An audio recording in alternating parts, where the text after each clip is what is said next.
What's up everyone, Venruki here, and we got another video for you today. In this one, we're going to be going over all the latest patch notes for 10.1.5. These just came out today, these most recent up-to-date changes.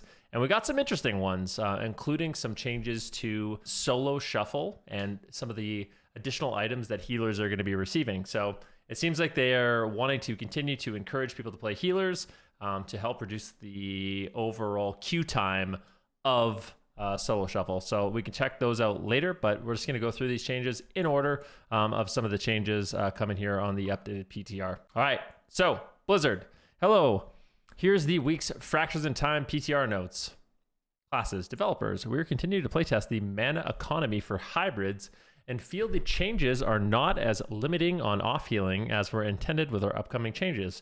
So we're making some adjustments to all specializations affected by our changes. Balance. Mana regeneration is now 1% per second. So they actually nerfed mana regen for balanced druids. They nerfed mana regen for feral druids, and they nerfed mana regen for guardian druids. Now, for Evoker, we have Scarlet Adaptation. That is, I believe, where you use Living Flame to heal. It increases the damage of your next Living Flame. So it stores 40% more total power. The amount of damage Scarlet Adaptation adds to Living Flame now matches the amount stated in the tooltip. For Devastation, this change will still be amplified by Mastery Giant Killer based on the target's remaining health. Okay. Augmentation, mana regeneration is now 1% per second, was 1.3. So they preemptively reduced Augmentation's mana regeneration. We have Devastation, mana regeneration is now 1% from 1.3. So similar change to Devastation. That's going to mean less off healing from some of these hybrid classes. For Preservation, the Vault of Incarnate's 2-set bonus has been adjusted. Now increases Reversion's healing by 35% instead of increasing its critical healing chance by 25%. So that is pretty significant, I think, is overall healing buff for Reversion for Preservation Evoker. So that'll be a bit of a buff there for Preservation. Mage. So they made some interesting changes to mages. Obviously, we're going to go through them. If you guys didn't know, in 10.1.5, mages are getting a rework. Now, for Arcane, not really a massive rework. Obviously, the general talent tree is going to be seeing some improvements and quality of life changes with a few new additions to it. Things like being able to get displacement very easily. So that'll be a new ability, old ability returning that we'll have access to, which will be very nice. But in addition to that, they made some pretty significant changes to the Fire and Frost talent trees. I think Frost got the most changes. So what they did for Arcane is actually Arcane barrage damage is increased by 6% and no longer has a cooldown. So that means you're going to be able to just barrage. Now, I don't really know what that looks like from a damage standpoint. I'm going to assume it sucks and really isn't going to be that significant. But maybe, I mean, it's kind of weird, right? Like, you're just going to be able to Gatling gun it, and it is an instant cast ability that does more damage than, like, an Ice Lance, for example, that's not empowered. So you're just going to be able to spam barrage. I don't really know, like I said, how much damage that's going to do.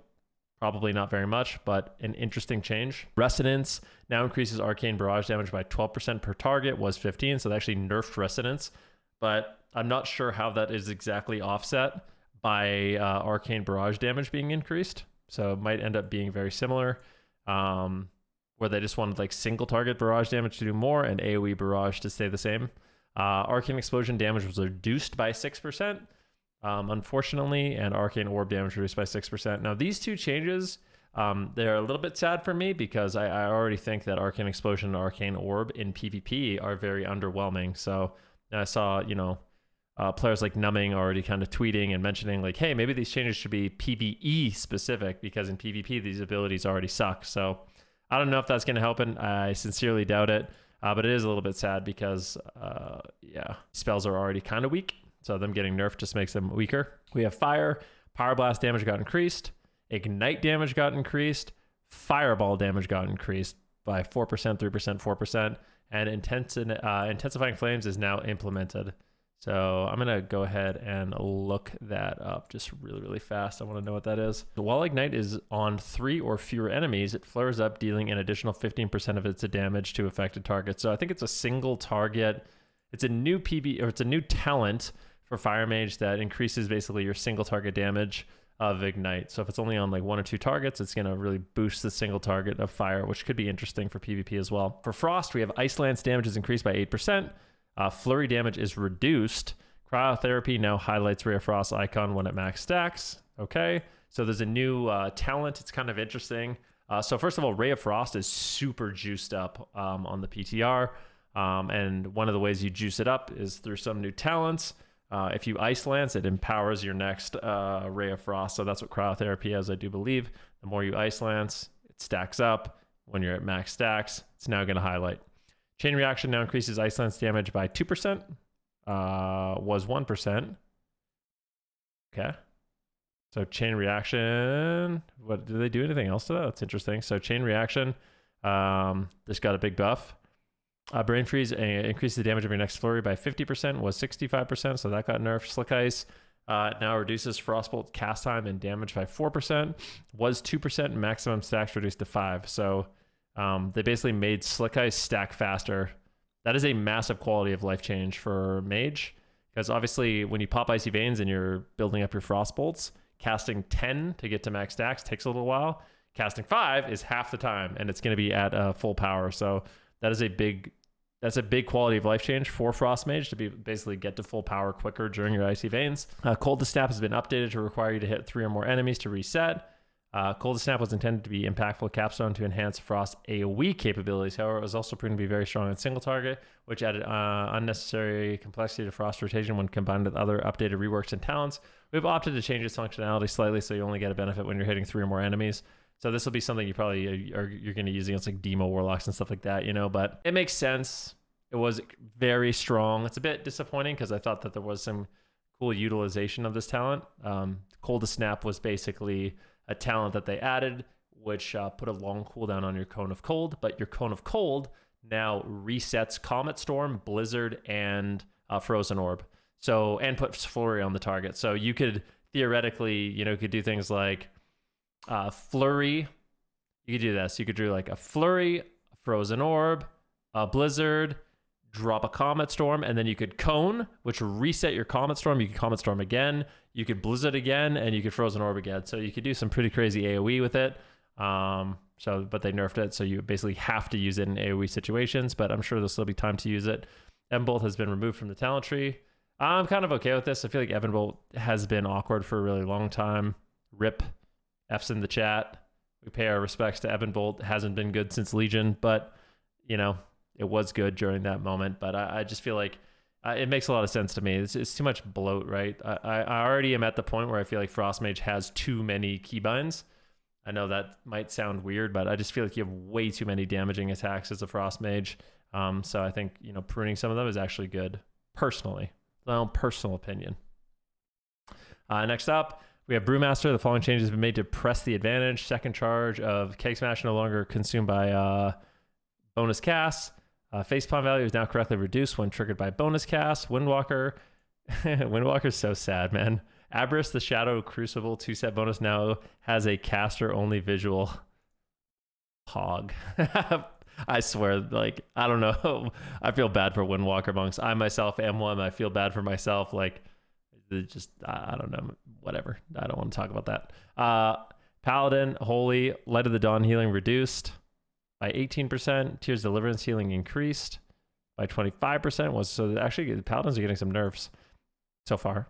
Blessed Focus increased the healing of Glimmer of Light by 25%. Awaken is now 1 point talent.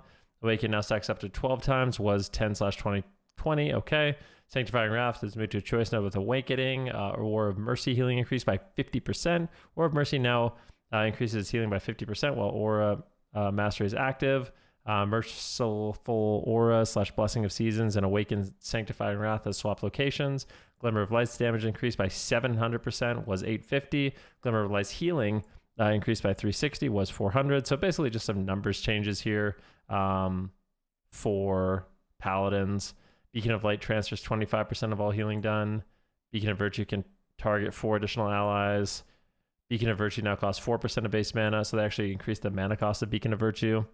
Then for Protection and Ret, they did the same mana regen nerf. Keep going through these really, really quickly. Fixed an issue with Holy Priest. with the spell book. Mana regeneration nerf for Shadow Priest. Resolved an issue with Nature's Guardian. Mana regeneration nerf for Elemental. Lava Bursts are no longer fired at enemies affected by breakable crowd control when triggered by deeply rooted elements or primordial wave. If the shaman's primary target is breakable crowd control when casted, that triggers either primordial wave or deeply rooted elements. The additional Lava Burst will still fire. Okay. Lightning bolts no longer. Okay, that is the same thing for enhancement. Area of effect damage from deeply rooted procs will no longer damage nearby enemies. And breakable crowd control. Mana regeneration nerfed. All healing increased by 3%, so they buffed the healing for restoration druids. And then we have the PvP changes that I was most interested in for this video specifically is items and rewards. So self-damage from Vessel of Searing Shadows and Neltharian's Call to Suffering no longer breaks stealth and is less likely to interrupt other actions. Didn't even know that existed, but this is the big one. So Field Medic's hazard payout now contains a new item, Medal of Conquest. Medal of Conquest is a bind on account item that awards 30 conquest.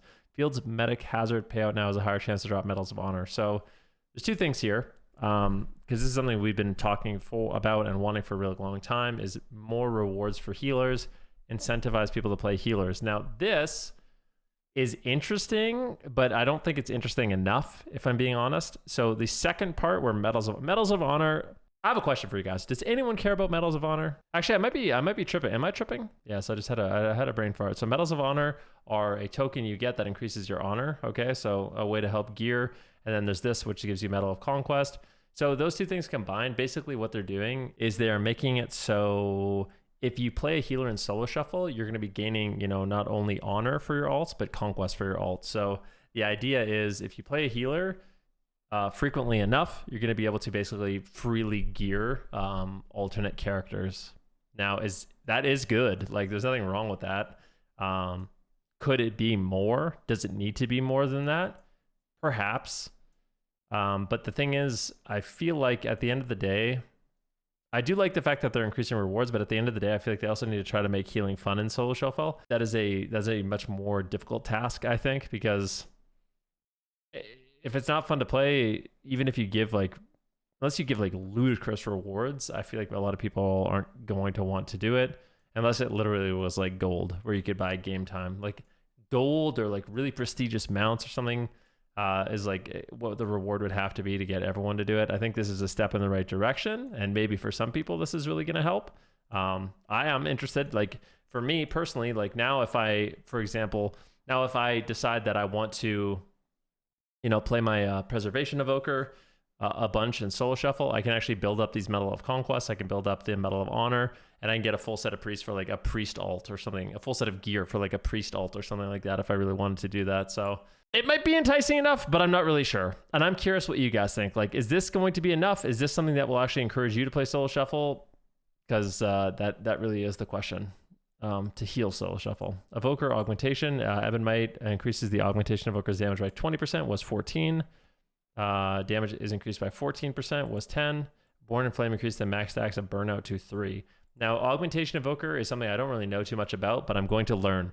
There's another thing I want to know from you guys. If you're still here at this video 15 minutes in, augmentation evoker, is this something that you want me to learn, make a video of, explain to you guys? Like, would you guys want an augmentation evoker guide? Please let me know. The Absorb Shield from Purification is now dispellable. The increased healing taken from Divine Hymn is no longer dispellable. Powered Life can no longer heal battleground vehicles. So there it is. There's the changes. Please let me know your thoughts. I'm curious about the mage rework and how that's all going to work out. I think I'm going to make a more detailed video on that one too. So make sure you guys don't miss it. Follow the channel, ring the bell, ding the bell, leave a comment, like the video, dislike the video, whatever you want. But yeah, until next time, thank you guys for hanging out. Thanks for listening, and we'll see you next time. Peace.